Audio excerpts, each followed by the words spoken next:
Good morning, good afternoon, or good evening, wherever you are listening to us. This is your favorite and channel of choice in the agricultural system development. We Grow channel. This is a publication outfit of Sunclair Consult Limited, where we give you up-to-date information on how to improve agricultural sector. Thank you for tuning to us, or liking or subscribing to our channel. At the bottom of this video, you will see a portion there that you can subscribe. Please do subscribe to us, and you'll be able to get some information on the program, production of experts that we'll be bringing to you on this channel. My name is Sunday Hosu. I've always been your host, and I'm going to bring a guest to you today. My guest today is a lady of passion in agribusiness. She is a co-founder of a firm known as Markfield Agricultural Resource. Charmaine Kamakaya is the name. She's here today to talk about Africa agricultural development, youth involvement in African agricultural development. And we'll be able to share the experience from Africa and in Asia, China precisely. She's been here and for almost a decade now. She's lived in China, and I've got a lot of experience she wants to share with us in this channel. As I did promise you, we will be bringing experts to this channel where we'll be talking together, we'll be sharing with them, and we'll be learning from them what they have got to say and their experience, where we can learn and become better in Africa. And also, more importantly, our passion in this channel or in this company is that we believe that the youth in Africa can actually take to agricultural sector to solve this, to get the solution to the problem of unemployment. That's what we believe, because I have lived in agriculture, I've taught agriculture, I'm still teaching agribusiness. And we believe that if we can be able to do what we need to do, our youth can do well, regardless of where you are, what you have studied. Agricultural sector is diverse enough to bring you in, and then easily. Why? Yes, there are risks inherent in agriculture, but there are resources that you can quickly pick on to engage, productively engage yourself. So today, join me to welcome Charmaine, the co-founder of Markfield Agricultural Resources. Right away from China, she's here to speak to us on these issues. Welcome on our show, Charmaine. Thanks for having me. It is a privilege to be here and to be able to share with you why it's so important for youth to continue with agriculture and why they should continue being part of agriculture and making an impact in agriculture. Especially now when the world was in COVID-19, I think one of the most important industries is and was still agriculture. So I think after what the whole world went through, it's more than now important that youth take a big part in agriculture. Thank you so much with that introduction, Charmaine. Charmaine, let's start from this point. why are you so passionate about agriculture? What's and as a female for that matter, I don't mean that, and even in Africa, women are the largest percentage that engage in agriculture. I do know that. But as a young person, why are you so passionate about agriculture? I think my passion firstly comes from my family. My father is a passionate, he's very passionate about agriculture, maybe more so than myself. And so I guess I inherited that passion. But also, when we eat every day, it's just the thought that there are so many people who are at work, who are producing the food, who are making sure that every single day you have a meal on your table. So for me, when I get to see what I'm eating, and I just think back on the farmers who go through so many challenges, challenges such as the weather, something that they cannot control, and they still work hard every single year, 365 days, because there is no day off in farming, you know. Yeah. So when I think of farmers and what they go through just so that people can eat, for me, that's what drives my passion. I want to see agriculture's perspective. I want them to change that perspective for agriculturists to be respected, for farmers to be respected, and to be shown appreciation for the hard work that they do. So that's what actually drives my passion. I want to see people being more knowledgeable about where their food comes from, because a lot of people don't know where their food comes from. Every day we eat, but we don't think to question what went through the process for me getting this food every day. So that change of perspective, that change of image of agriculture is what drives my passion. Okay. All right, so I'm sure we're going to learn a lot from you today, because we really need to work hard to make the youth come back to agriculture again. And that doesn't, we're not trying to put the blame on them. We're just trying to see that we have to, as I read your piece, we have to change the dynamics. That's only the old people, Gogos that we left, the Takulus, the old people that we left, they are the only one on farm. But this is my question, Shamin. Now, we know that the perception has been that maybe agriculture is for the old people, dirty people, and mostly, almost all the youth have decided to pick jobs in other sectors. What do you think this sector still has for the youth of Africa? Does agriculture has any thing for youth in Africa again? Look at maybe they've gone to other sector, they have trained in this, they've done other things.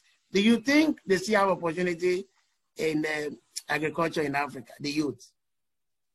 I like to believe so. I would like to believe that there's now a shift in the youth. The youth have now identified and they've seen that agriculture can be a career option and can be a prosperous option. The only challenge comes with when they want to take those steps into joining agriculture. There is no avenue for them to take the steps. There's no one to say, okay, you want to be a farmer, you want to be involved in agriculture. Here is the process for you to be involved in agriculture. Unfortunately, not everybody can afford to attend formal education at a university institution. So this limits their interest in agriculture. They feel, if I cannot go to university, what else can I do? What other part can I play in agriculture? But the youth are starting to ask questions. They are starting to get more involved in agriculture, which is a trend that I'm currently seeing now. And it's a good trend, but unfortunately, it doesn't 100%, it doesn't follow through 100% because of the challenges that they meet along the way. There's no assistance for the youth for them to become successful in agricultural enterprises. Okay, thank you. Okay, you talk about steps. What do you think? What are the steps that maybe that will be involved to bring that maybe from? I would like you to address it from on the angle of all the stakeholders, the youth themselves, the policymakers, whoever is involved in this agri-system. What do you think? What are the steps that needed to that can be taken for the youth to have career in agriculture? Okay, so from the policy, let me start with the youth themselves. So the youth themselves, they have to take initiative. They cannot sit back and wait for somebody to come and call them into agriculture. The call for agriculture has been put out many years ago. When you see that the farmers are aging, that is the call. That is when the youth should stand up and say, okay, for agriculture is aging. I can see my grandfather on the farm. He's growing old. Let me step up. Let me start the family, continue with the farming industry. So the youth should stand up. They should take the step and start asking questions. They should start getting involved, volunteer in farms, volunteer with companies that you would like to work for. Find mentors, find networks. You start to network in the agriculture industry. So they have to be proactive in that space. And in terms of policymakers, we have to have a sector. I believe we should make a sector that only focuses on research, development, and information for people who want to start farming. People lack source of information. There's no information easily available for them to access. So that lack of information, that lack of infrastructure for them to begin to start farming. You see a lot of farms in Europe and Americas, they are subsidized. The farmers are subsidized in terms of seeds and equipment. But unfortunately, not all farms in Africa have that kind of subsidy. So it would be nice to have a joint, some of the things that youth cannot do themselves, such as access to finance. That is where institutions should come in. That is when the private sector should come in. They can take mentors, they can help them to start out in the agriculture and mentor them into becoming successful farmers. Because it's easy for somebody to start farming, but it's better if they learn from somebody who's already walked that road, and they make sure that the rate of success will be much higher. All right, thank you so much. Now, when I talk about agribusiness in this We Grow channel, we look at it not only in primary production sector of the value chain, right? I look at even those who are producing agrochemicals, those who are producing farm machines, they're also involved in agriculture and development of agriculture, right? Because that's a whole lot of chain, whole value system that everybody has a chance to key in there.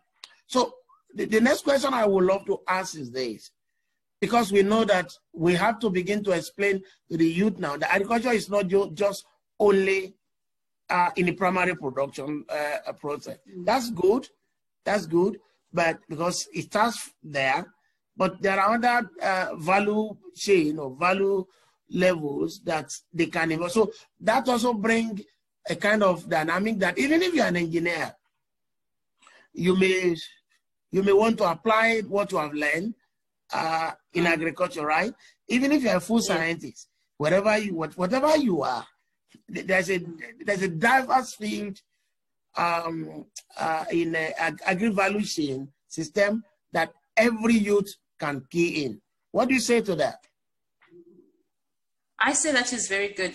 I say that's very good. And that people in agriculture need to do that more. They need to step up more and start sharing the diverse opportunities for the youth. The youth don't know that there's diverse opportunities in agriculture. Some of them are sitting looking for employment with a marketing degree. They don't know that they can go to a farm and assist with the marketing of a farm. They're sitting with finance degrees looking for employment in sectors instead of helping out in agriculture. So I think more information should be shared, should be given to the youth, that there's opportunities for you, regardless of what degree you hold, there's opportunities for you in agriculture. I think agriculture is probably one of the most diverse industries that can take in degrees from any sector. You can be an engineer, you can be an agricultural engineer, you can be a marketing manager, you can be a financial manager. Once we start treating agriculture as a business, as an agribusiness, a profitable business, then we have more roles for the youth to play. Once it starts becoming a business, we need somebody who's going to take care of the accounting, who's going to take care of the bookkeeping. We need somebody who's going to work the equipment, somebody who can drive the tractors. All those are opportunities for the youth that they can be involved in. And now there's more trends, there's coming agritourism. So there's more opportunities. People with tourist degrees can join agriculture as well. So I believe we should share more. We should be more optimistic and more, should I say loud? We should be more optimistic and more loud and share that come to agriculture. Come to agriculture with, if you have an engineering degree, come to agriculture. If you have a veterinary degree, come to agriculture. There's so many opportunities for you, regardless of what degree you have. Thank you so much, Charmaine. And yeah, before I go to the point of sharing with us, you've tasted African agriculture. You've tasted also Asian agriculture, and you basically be in China. Before I come to that, which is where I want us to draw a lot of lessons from today. I want us to touch something. What about, because agriculture or agribusiness, when I talk about agribusiness, I know that whatever happens in the primary production value level will always happen. We always affect what happened in the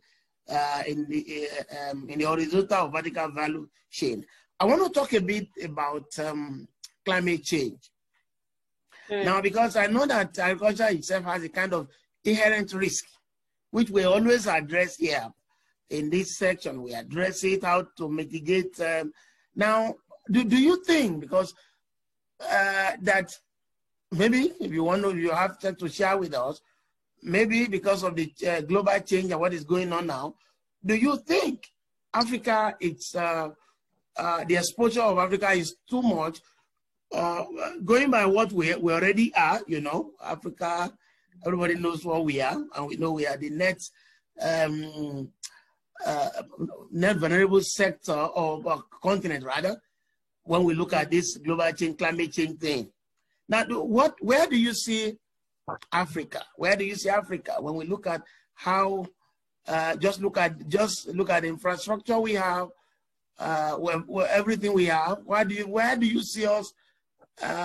Where do you see us in this climate change sphere or scene that is affecting agriculture?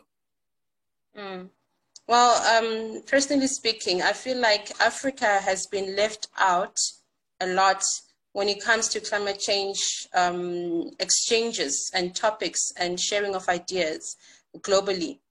We have been maybe put on the side burner in terms of us being fully engaged in a solution. Currently, we are not exactly solution driven to what we can do to mitigate the risk of climate change in terms of our farming. A lot of farms still don't have any sort of insurance. There's no crop insurance if there's a flood or a drought.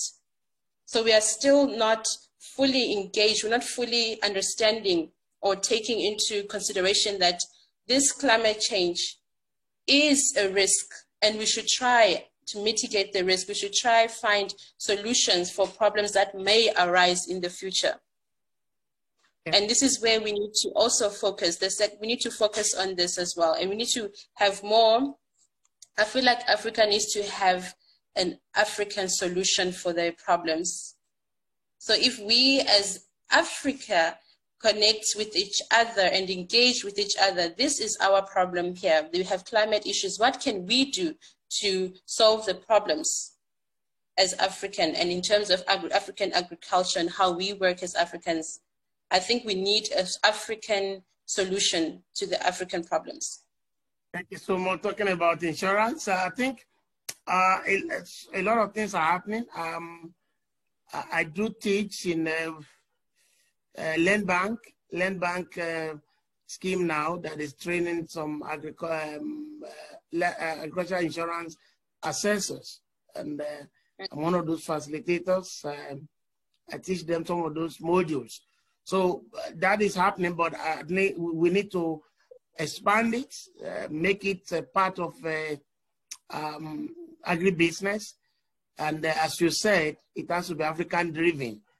Now, maybe one next time you have time, we're going to talk about technology importation and a kind of adaptation later on. If you have more time, I think I need to engage you more on that later. But the one thing that I know that you will want to share with us, with our viewers, and the African young people that will have access to this, is the experience you have shared here in Africa, you've experienced here and over there in China. The last time I saw you or we met, or definitely would be probably 2011 or 2012. Yeah, I think we spoke maybe early 2013, but things have changed, and I'm sure you, well, I think that was the last time we met physically. Now, this point now, I wanted to, let's look at the experience you've got here, the experience you've got in China, and what you think we can learn from it regarding this youth in agriculture. Because sometimes when we look at China, anyway, I teach development economics, and I know that there's no way you will not teach about agriculture under socialism or communism. You teach under a regime, you look at all those things change, you look at women in agriculture, you look at all those things. So now, when the eyes that everybody looks at China is different, but you are there and you can be able to share with us. What lesson do you want to share with us on that aspect? Okay, so one of the lessons that I learned, and I think we can take as youth in agriculture, is that we need to adapt to the changing times. We can't use the same methods of farming that we used 60 or 30 years ago. We need to adapt to the changing times. We need to adapt to changing consumer demands. Ultimately, you can have an agriculture farm, but if you don't have a market for your products, you know, it all goes to waste. So we need to adapt to the changing consumer demands. And also what I realized is that in China, there's a lot of new trend of using social media for farmers. So farmers are very technologically inclined. They are learning technology. They're using social media to promote their products, live streaming on the farm. So they're making agriculture very interesting and very cool for the young people to be involved in. So every young person now are going to farms. They visit farms every weekend, take videos, share their products, and that's how they sell. E-commerce is also very big in China. E-commerce is a very big thing. So they use, the farmers come to the city. They come to find the consumers, and they adapt to the way that the consumers live. The way they sell their products, the way they package their products is in terms of what the consumer demands are. And also, let me just look here. One of the other things is we are now moving into sustainable agricultural practices. So the agriculture that they focus on is lifelong hydroponics. They have new technologies that will make sustainable agricultural practices. And China has also made a very big shift into infrastructure development. This one is something that really impressed me. I went to visit a village. It's called a village. And if you compare a village here in China to what we call a village back home, it is completely different. This is a farming village. There's tarred road. The roads are done well. There's lighting, there's water, there's electricity throughout the entire agricultural village. And instead of them just farming, they provide other items in the value chain. So there's farming, there's a hotel where consumers can go pick the vegetables and you come and cook them in the farm's restaurant, and then you can sleep there, sleep in nature. So they have really adapted their infrastructure to make sure that farmers succeed. So infrastructure is one of the biggest things that I think Africa can benefit from. Once we can create roads, we can create clear roads, we can create wholesales, we can create infrastructure buildings where farmers can sell their products and cold storage, all those things, processing plants by ourselves. Because for now, we take our fruits, we send them somewhere else to be processed, and we don't even see the money. Somebody else adds that value onto it. We always have to find a middleman to process those products for us. But if we take that and we process our products for ourselves, I think African agriculture can change dramatically. Yeah, thank you so much, Amin. Before I let you go, there are two other questions that I want to bring on. And then after that, I'll let you share with our viewers the last point. The first is Africa is still battling with the issue of GMOs, you see, genetically modified organisms like plants. Not only Africa, I think there are parts of Europe too that don't accept sometimes GMO. Now, but we know that if we want to intensify agriculture, get a lot of yield per hectare, and being able to make a lot of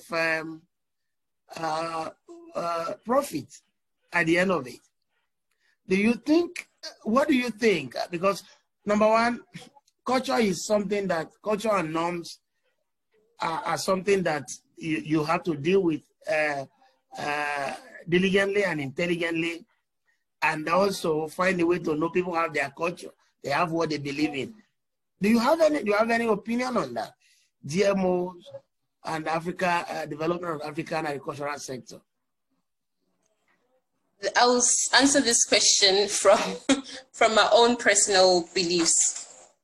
And I believe that Africa, the fight for GMO will always be, people, either you want faster yields, you want more yield, or you want food that is good for you, that is also sustainable and good for the environment. So personally, maybe I'm not pro-GMO. I am not pro-GMO, but I can understand if certain, because once you go GMO, how far do you stop? Where do you stop from changing or altering the product's natural state? That's a good so point. I believe we need to find solutions to producing non-GMO with the highest yield. And I think that is possible. That is possible. We have so much land that is not utilized that can still be used to produce the same amount as somebody else who is using GMO. But then maybe ours will be, you have now a competitive advantage in terms of your quality of your products and the sustainable nature of it in the environment. Thank you so much. Okay. All right. Thank you. Yeah, I do want to ask this, maybe a follow-up question to that. You've not seen the issue of, because it's personal to each person. I don't want this, yes. I don't want that. You've not seen the issue of GMO in China at all. They're not producing anything GMO. They produce or... No. They produce. They produce. Okay. Oh, all right. Okay. Thank you so much, Amin, for that personal. I also hold that, but as an agricultural economist, you know, you always want to maximize profit and see yes. how you can do things. But I think we should have, like you did say, we should have both. We should be able to do those. Maybe that will come as a premium, you know, as people who do organic farming. You see, yes. That's an aspect to it. So if you want natural this, you do this, and if you want this, at least it's just the product just have to be identified at this and this and that, right? Okay, that's an aspect as an agricultural economist that I have view. Actually, don't love it. Somebody who is interested in making profit from farm, I look at what can be done. Now, the last question before you share with us, our viewers, it's been a very interesting discussion with you, and I always want you to be a regular speaker in our channel with all the topics we have, so we can share. And both of us are young, I don't know who is younger than, whether I'm younger than you or you are younger than me. I think I'm younger. Okay, both of us are young people, so we can share with young people, can relate with us and share with us. So now, the last thing I want to ask is that, you see, I've always talked about e-commerce. E-commerce. You and I have discussed, because when you start your map field, when we last discussed in the conference, I think that was in Pretoria or maybe in Free State or so, you told me some of those things you are doing to support farmers. One key to determine the quality of product is e-commerce. Grading, you understand? Grading. Yes. And that's a lot.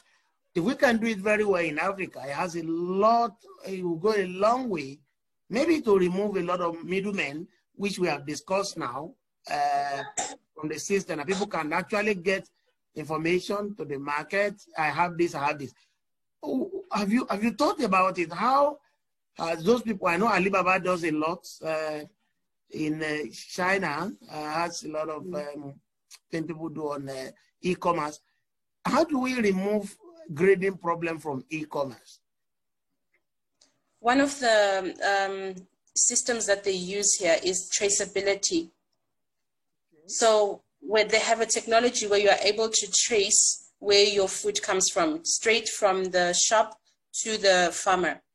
And the farmers are still, regardless, they still are graded in terms of what they produce and the quality that they produce.